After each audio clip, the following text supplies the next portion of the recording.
evolution of sound. Beep beep, what's up ninjas? My name is Samrold and today I'm going to be teaching you guys how to get the Mesto saw. It's been used a lot in in his music with Martin Garrix and this new idea with Mike Williams. Now Mesto, the cool thing about him is that he has very basic sounds, but then the complex rhythms, melodies that he makes are where it's at. And this is the cool thing about it. He's using very basic sounds that have been used over and over again, but he's using them in a new environment, and that's what makes it sound very unique. And it's something that a lot of guys, when you guys ask me, how do I find my sound? Well, you have to make a lot of music and eventually stuff you like. Maybe Mesto liked video game-ish sounds, video game soundtracks, and he made EDM. He used those sounds and made his own style. So stuff like that helps in finding your sound, which I'm going to be making a video in the future on how you can do it yourself. Now, if you guys are ready, let's begin. So pretty much making the Mesto chords, all we're going to do is have the chords here which sound like this. Now, let's initialize this really fast.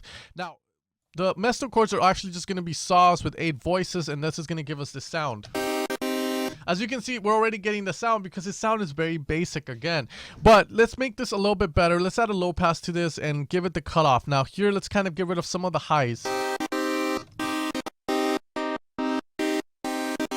As you can see, that's going to kind of give it a new tone. Remember, filters are used to kind of cut parts of the saw that you don't want. And then in this instance, we're kind of doing like a super saw. We have 8 voices, but we're not detuning them, which necessarily is something weird for a lot of people because we're so used to having that detuned super saw to get the super saw sound.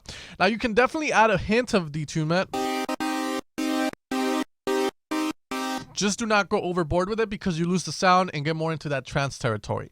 Now, the Mesto saws are also going to be, very, very simple in the sense of the amp. We have a sustain and no release, because if we add release, you can see it kind of ruins it. And his saws are very boom, in and out. They don't leave a trail, let's just say. So that's the next thing there. Now, the last thing we can do is going to be to just equalize this and add some hint of reverb to it.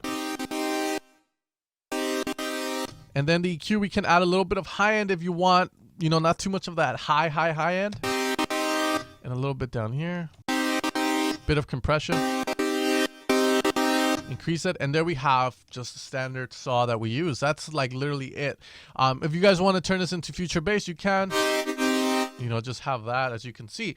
I think the problem with a lot of people when they try to create the sounds is that they overcomplicate it. The Mesto saws are really just saws that are playing together that aren't detuned. But we're so used to just detuning stuff because, most sounds nowadays, back then, Big Room, where you detune the super saws, you got used to that. So remember, you can pair up saws and 8 voices, and they do give a different feeling than just having one voice. Now the other trick is obviously going to be to have chords, so make sure to download this preset along with the MIDI so you guys can see how it works.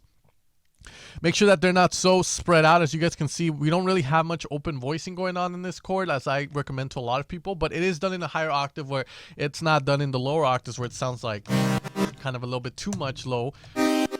They're perfect. Anyways, guys, I hope you guys enjoyed this tutorial. If you guys want to download the preset in MIDI, I'm going to leave a link in the description below. Tomorrow, we have Future Bounce Essentials coming out. Get the sound of Justin Milo, Mike Williams, and pretty much Mesto in the click of a second like that. I'll see you guys next time. Take care and have an amazing day.